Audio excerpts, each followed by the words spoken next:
All right.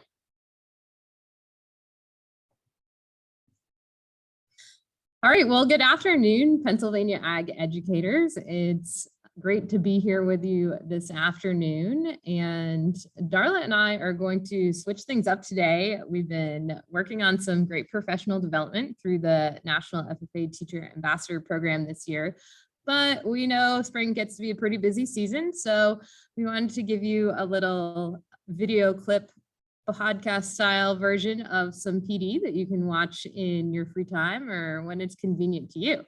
And our topic today that we wanted to share with you is on the National Chapter Award Program, something that is incredibly valuable for chapters to be able to participate in and for students to take ownership over the activities that they're doing, the planning and the reflection pieces of that, but also something that can be very intimidating and scary for chapters that have never done it before.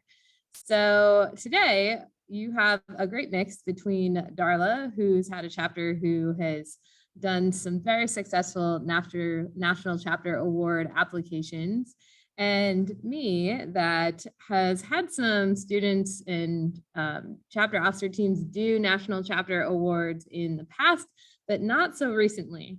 So Darla and I are going to walk you through some of the basics for how to do a National Chapter Award application. And we're going to walk you through the resources that National FFA has to offer.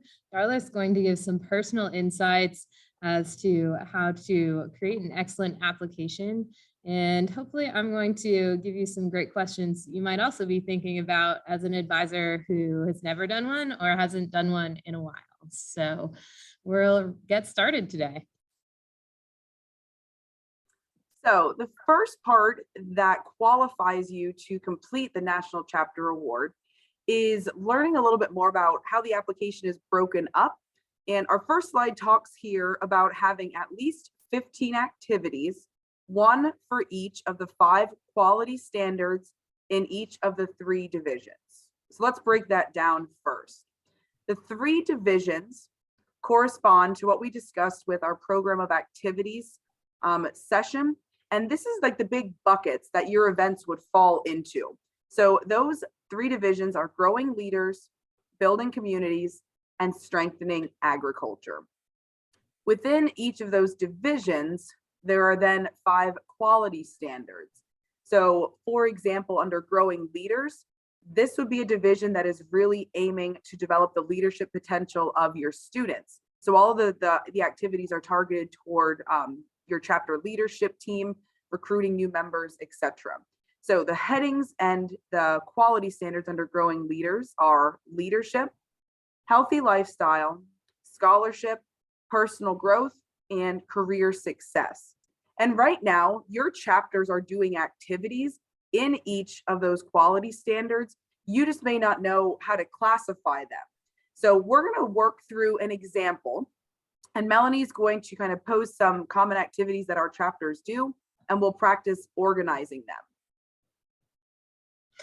All right, Darla. So an activity that so many of our chapters might do is our chapter banquet. And that's something our students often plan very much and they are really involved in. So how can I fit that into one of these 15 quality standards? Excellent. So first thing, and you just want to always reflect on who is the intended audience for the activity. So what are we trying to do at Banquet, Melanie? Well, we want to recognize some members Okay. and probably some of our supporters. Okay. So we may be doing some things that are promoting personal growth. And National FFA actually has another tool that we'll share with this that actually goes and outlines good definitions for what personal growth and what scholarship and career success and all those standards are. So then we would very simply find that, okay, if we are promoting personal growth by advancing students like in their FFA degrees, if we are giving out kind of recognition for anything that they've done, that's helping them grow as a person. So I would classify your chapter banquet, growing leaders division, personal growth as the quality standard. So look, everyone already has one activity. Awesome. That's great. All right, so my second example is some of my students really been talking about lately doing an adopt a highway and picking up some trash in the community. So what do you think would be the best category for that one? You just said a great key word there. That's in one of the titles for the divisions. So building communities. A lot of our community service activities are going to fall here, or things that we do to benefit those outside of the classroom. So things focusing on our stakeholder groups would certainly fit into that building qualities division. So then we can delve in a little bit deeper and maybe look between environmental, human resources, citizenship, stakeholder engagement, or economic development. So I'm assuming with Adopt a Highway, we're kind of picking up trash and foreign objects a lot alongside the road. So I think environmental will probably fit that one the best. Unless you could say that this citizenship could be another one. So just instilling different values in students. But since this community service has a direct tie to environmental, you could potentially save citizenship for other unique community service projects that are teaching students to be good members of society. So cool, that's two. All right, great. Okay, here's a third one that's kind of unique to our chapter, but we have a chapter sugar house, and Ooh. our students have been involved the past couple of years in a maple weekend run by our local Maple Producers Association. So they open the sugar house on Maple Weekend, and community members are invited to come and watch the maple sugaring process. And we promote where to go to some other sugar houses where they can buy maple syrup. So you kind of talked about like promoting. Again, we're doing this, the benefit isn't really for students. We're kind of talking about an agricultural product. So for sure, anything that's promoting agriculture and just exposing people to the industry would fall under strengthening agriculture, the division. Then we can choose from support group, chapter recruitment, safety, ag advocacy, or agricultural literacy. So Melanie, which two of those personally jump out to me? Which two? Yeah, so right away, I kind of see ag advocacy and ag literacy, and I could possibly see that event being under both. So how do I choose?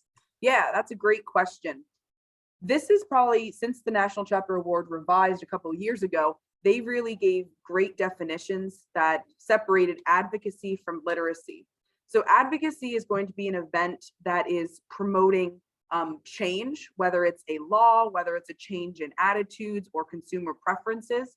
So for example, if students at your Maple Weekend would be really promoting that, hey, there's this law that needs to be changed, or hey, there's this safety practice that everyone needs to adopt, it would really be advocacy.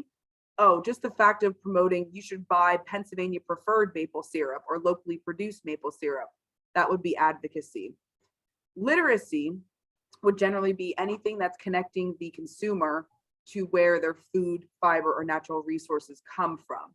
So technically, if you're doing both of those things at your event, you do have to pick one and then speak to like the definition of either advocacy or literacy specifically. So that's a great example that you actually kind of had the flexibility to choose where that event goes based on what was composing the agenda of your event. So great example. So I think a lot of chapters, you are doing these things already, but now we are just putting them into the framework that National FFA has built. And then you get to share about your story. So that's not intimidating. Awesome. So I guess the next question from an advisor like me that hasn't done this in a while or hasn't done it is, where do I find the application, and how do I get to starting it?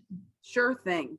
So you'll get there in two ways. You can actually, from the slide here, you can see that there's a link from the FFA.org website. And then that is actually going to direct you back to your account in AET. So you can actually go through from your advisor's account and then within that generate the application for your students to complete. There's a separate video we're going to attach from AET that shows you how to get that application started. And in a nutshell, the National Chapter Award is a reflection of your POA. And if you do your POA in AET already, you're several steps ahead of the curve because you can simply import them to the application. But there's a quick thing we need to think about. There's going to be two parts of this form, or excuse me, two parts of the application. Form 1 is just simply documenting that you have done one activity in each of those quality standards. So remember those 15? Is this looking familiar? Yeah, from the beginning. That's important for us to have something in each of those in order to be able to fill out the application. Yep. And it's actually interesting. The second form of the application will not unlock until you have a description for those initial 15 activities.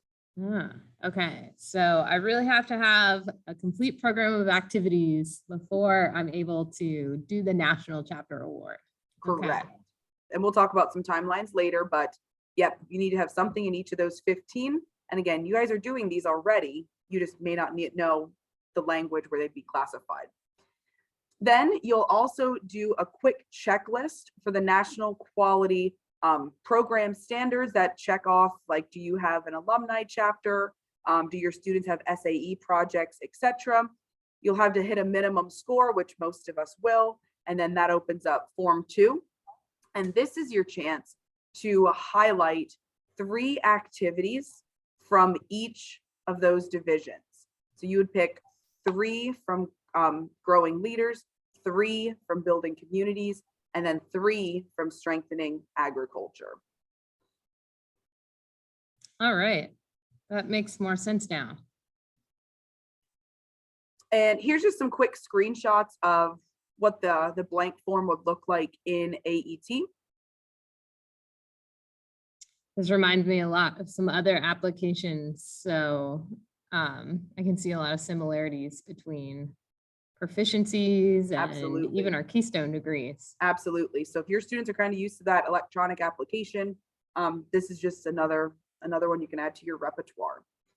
Okay. So tell me again a little bit about the difference between Form 1 and Form 2. You lost me a little bit because they seem so similar. Sure thing. So I'm going to jump back here to this slide. Form 1 is very much just a 2-sentence description of your activity, one for each of those quality standards. So the first one listed there under growing leaders is leadership. A lot of us are just going to the ACES conference or coming back from the ACES conference this past weekend. That's one that we usually list on our application. So we just list ACES conference. We do a quick 2-sentence description of what students did at the conference. Pretty simple. And then I'll do that for my next 15 activities.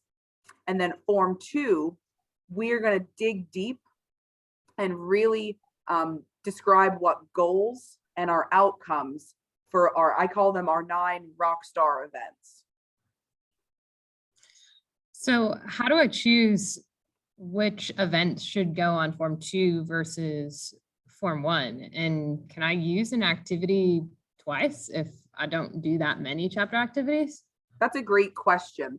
So what we try to do with Form 2, we try to pick events that align to something that each officer or a committee chair has really invested a lot of time in and planned, an activity that they've worked and developed some SMART goals for, and that had involved a few steps in planning. Chapter banquet is a great one. So it's kind of a team effort. There's multiple students involved, and we kind of set some goals, whether it's written down or in our head, for that event. So we want so many students to attend. We want to do this type of recognition. So we try to pick those activities that we know students were engaged in. You totally can use events that you listed on Form 1, and then again then you go into further detail with them on Form 2. So for example, you really could use the ACES conference that you attended as a leadership event, and then go through and explain what goals your chapter had for the event, and describe it. So even though you didn't necessarily have to plan anything for it, but what outcomes did your students get from that? That makes me feel better because I don't have to come up with as many, especially if I'm just starting back on this process, so it's less overwhelming to begin with. Correct. So this is not about having like 15 brand new events that you've never done before and doing them all at once. Absolutely not. So with that, jumping into some other details about what will you need to answer on Form 2. So you'll do a quick description, identify the purpose for the event, and then your reason for either hosting it or participating.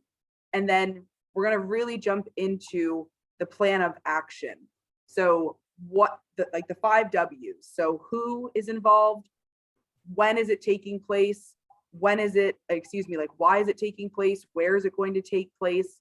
And how are you going to know that it was a successful event? So the SMART goals, specific, measurable, attainable, realistic, time bound, are going to align to your plan of action and identify who on your team can accomplish them. So it's this an area where you see you have to kind of lead your students into making a high quality answer, and what are some of the things you have to coach them on to really get through this part of Form 2? Sure, that's a great question. So we try to make a plan of action for each goal that we made first. So we'll make our 3 or 4 goals for each activity, and then literally just focus on one goal at a time. Don't try to start writing in each plan of action at the same time. So I would take goal number 1, write out my goal, and then how do I need to get that goal accomplished? And then the next section we'll get to is the specific outcome for that goal. So did you recruit the amount of members that you wanted? Did your event end on time? Did you collect enough donations for the event as what you set your goal to be? So my thought process with this for students is we're going to look back at what was written in the POA from our goal from the beginning of the year. And then we'll look to see, well, did we carry out the plan of action like it should have, or did we miss sending out this flyer or doing something? And then what was the actual outcome? So really thinking one goal at a time. So my students don't have to have met their goal in order for me to include this activity? Absolutely not. So this is a great, it's meant to be a reflection tool, because as we know, as teachers, everything that we plan out is not going to go according to plan. But there is a part of the application where you'll indicate, did you exceed, meet, or was the goal unmet? And then if it's unmet, you simply just need to say, what would I change differently if I did this event in the future, just to indicate that reflective process. Good question.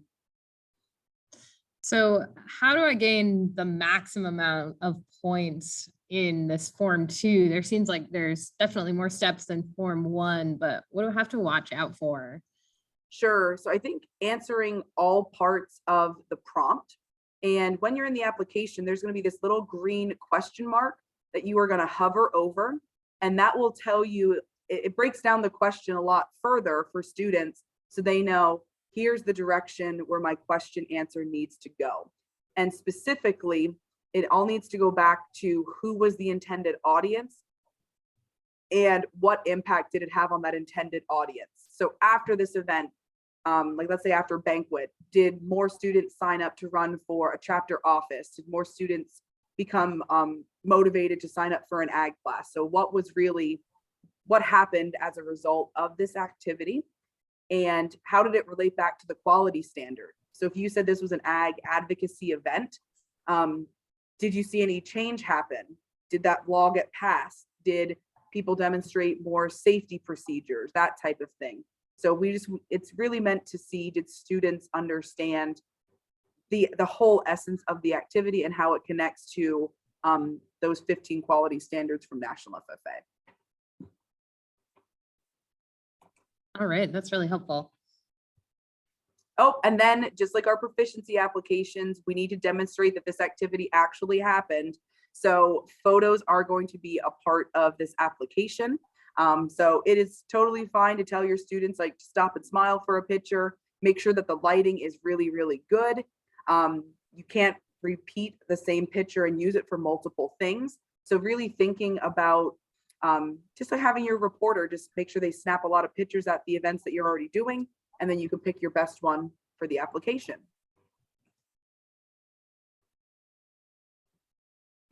All right, so here in Pennsylvania, we do this program, obviously, but it's not super well known. So how do different states select the winners for their National Chapter Award program? Sure. So if schools or if chapters complete the first form, so where you indicate that you've done 15 events that match the quality standards, they're recognized as a state superior chapter. So it's kind of just recognition that you have a complete program of activities. You are, again, working with students to make sure that you're meeting the needs of the community, the students themselves, and then that you're promoting agriculture. And then different states may go ahead and rank out all those applications when they look at the second part of the form, and then do a top percentage as gold, a top percent as silver, and then bronze. And then gold applications actually get advanced on to the national level. That's awesome. And it seems like a really cool opportunity for my chapter to see success as a chapter versus just individuals. So tell me more about what they're looking for at the national level, and what you see at that level. So yeah, at the national level, it is really just the clarity of your application, having a clear vision for that event, and then how are you evaluating it, and how will your chapter use that information in the future. So at nationals, they'll go through and evaluate your application the same way that we do at the state level. And then you'll receive a 1, 2, or a 3-star rating, which is pretty cool. You get like a pretty neat plaque that you can hang somewhere in your department. And it's kind of the equivalent of like when other programs in your school are given like a rating. It kind of just says, hey, at the national level, we are meeting certain standards. And it's kind of cool to, again, let your officer team be recognized for implementing a full program of activities. And it's not just one CDE team or one public speaker. It's really that collective mission of your chapter for involving everyone and getting engaged in the community. I like that. I think my administration would like that a whole lot too. Sure. Is there anything specific that they look for at the national level? Like, how do you stand out and make yourself really look good? Yeah, creativity and making sure that at the national level to do well, trying to submit activities that are unique just to your chapter. So like we said, it is totally fine to put things like chapter banquet and the ACES conference on our applications, but those are things that everyone does. Really, to set yourself apart at the national level, you should kind of be focusing on events that just your chapter does. So a really cool example that one of my friends from North Dakota submitted and was recognized for was they do trout in the classroom. So a lot of people do trout in the classroom, but they put a certain twist on it where they named one of their trout, and I don't know if they got like a stuffed trout costume or something like that. And they did teaching with Trudy the trout. So they built off of something that is kind of pretty common, but then they put their own unique twist on it to meet the needs of some of like their elementary classrooms. And it had a pretty catchy title. So just kind of building off of like the traditional things that most people are already doing, and then just putting a creative spin on it to meet the needs of your community. That's cool. And those individuals, like we just kind of gave an example of, those are what we consider models of innovation awards. So they actually, in order to qualify, you need to hit your 3-star ranking. And then they pick the top 10 finalists in growing leaders, building communities, and strengthening agriculture. So they pick the top 10 events of the year, and then they give a quick shout out to each of those chapters. So it's also a really cool way to get ideas for your chapter by listening at that session at what other schools are doing. All right. Yeah, that does sound like a really awesome place for ideas. I'm going to have to check that out. So the models of innovation sound really great, but is there also like an overall winner, or how are chapters highlighted in those ways? Sure. So they do the top 10 in each of those divisions, but then they also pick an overall top 10 for looking at the overall score of the application, the overall strength of the activities. And they pick a top 10 chapters in the country, and that is they compete for the Model of Excellence Award. And again, they would go through interviews at national convention. So they'd have to put together a presentation that showcases their entire application, and they kind of demonstrate how their chapter goes through like that planning process. The same thing is true for if you have a middle school chapter. So the high schools and middle schools aren't competing together anymore. They do a top 10 Model of Excellence for high school and middle school as well. So that's a pretty cool opportunity. I know we have a lot of middle schools that are popping up in Pennsylvania, so that could be a cool way to keep gaining some momentum for your program. For sure, for sure. So if I'm gonna start this and go about this, tell me a little bit about like the timeline that I might want to take with my students, and could I still get it done if I wanted to do one this year, or what kind of timeline should I take on a normal year? And some other tips from a pro here as to how to best go about this process. Sure. So for us, it really starts at our officer retreat over the summer. And that's when we get a copy of last year's POA, and we kind of sit down with the officers and say, which events are still meaningful this year? Do you want to do any new events? And we do make like a 1 page per activity in our POA for what we plan to do. And then that makes it really simple. We get together again in January as an officer team for a retreat. That's when we pick what our 9 rock star events are going to be. And they can actually start composing that POA application in January. So if every officer knows which activity they're responsible for, we hand back the POA. They can actually copy and paste a lot of like their goals and plans of action right into the National Chapter Award. And then we have our first draft of that done in April, right before our banquet. And then that gives kind of like the president and vice president some time to like wrap it up. We can do a quick spell check, and then we submit that at state convention. So it really kind of is a whole year thought process. It's not too late if you would like to give it a shot for this year. You would just kind of need to kind of sit back and identify what those 15 events are for Form 1. And again, we all have them. It's just what category. And then what would be your 9 events that you want to really feature. And you and your students have planned this out, but now it's just literally writing it down. So that way you can go back and reflect on how successful was this event. Did we use our plan of action at all? Do we need to throw it out the window and do better next year? So yeah, so it's kind of a start early and involve your students with it as much as possible. Let them know the end, keep the end in mind, and let them know that this is our goal for the end of the year. I like hearing you say that you use so much from your program of activities to get to kill 2 birds with 1 stone. And I know my students would really appreciate it if some of this stuff was already done, so that all they literally had to do was take it from one document and put it to the next. So that sounds ideal. Absolutely. So as like a national, go ahead.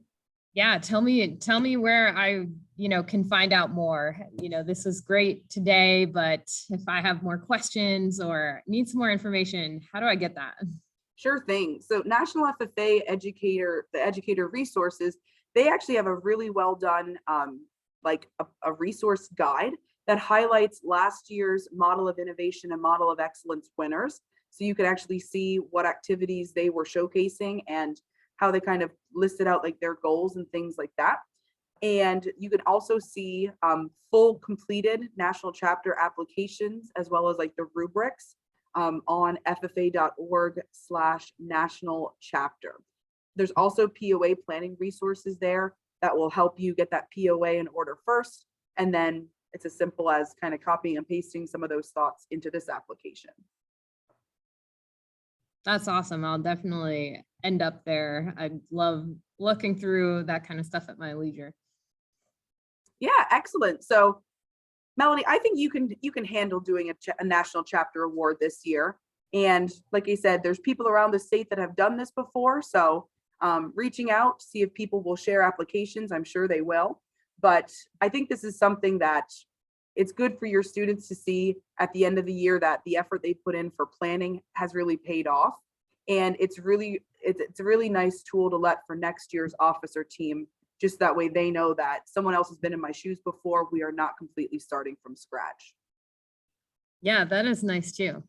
Yeah, I hope that you will see Grand Canyon FFA up there with the other national chapter award applicants this year, and that we can get one in when we're at the state FFA convention in June and get it judged. Yeah, excellent. So again, for those of you listening, feel free to reach out. Again, we will have this recording available for a few weeks in like the Tuesday Teach Ag email. Video will be permanently on YouTube if you want to come back and reflect on it at any time. But please reach out. Again, we want to see more chapters recognized for the awesome things that are going on in Pennsylvania, and maybe eventually get even to seeing what cool events everyone else is doing. So if someone else wants to do it, we have a resource and a go-to person. Thanks so much for sharing today, Darla. Really appreciate all of your knowledge. And if you guys have questions, as Darla said, she is an excellent resource that has some great knowledge from doing a lot of successful applications. And I would be happy to help with whatever I can as well.